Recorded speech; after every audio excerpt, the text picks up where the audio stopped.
د کولډ ډرینکس کلو داسې نقصانات چې کیدای شي په خپل ژوندۍ کې تاسو بیا کولډ ډرینک اونس کې کچري تاسو د دې د نقصاناتو نه خبر شوي او نقصانات دا دي چې دا انسان ته کینسر لګوي شي ځکه چې په دې کې آرټیفیشل سویټنر ورته ویل شي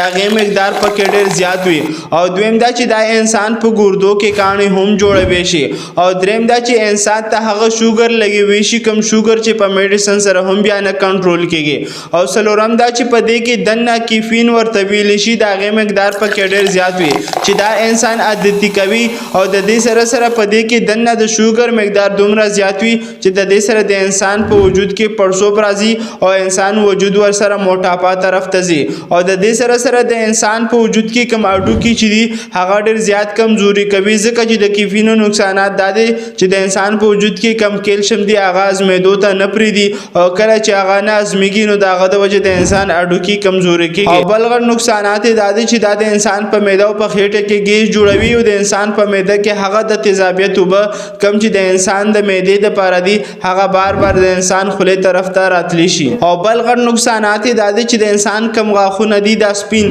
دا د ځان سره خرابوي د انسان چې کوم جامې دي دا هم د ځان سره خرابوي او د انسان چې کوم د غاښونو سره کیویټي ورته ویل شي دا ټول د ځان سره خرابوي کچره انسان روزانه کولډ ډرینکس کې او د سټډي نه دا ثابت ده چې څوک هم روزانه کولډ ډرینکس کې نو هغه ته د زړه بیماری هم لګوي کله چې انسان روزانه کولډ ډرینکس کې نو دا دومره زیات خطرناک دي چې تاسو صحت لپاره هرگز دا ټیک سیز نه دی نو کچري تاسو خپل ځان ساتل شي او د خپل صحت خیال ساتل شي نو هرگز تاسو روزانه کولډ ډرینک مسکه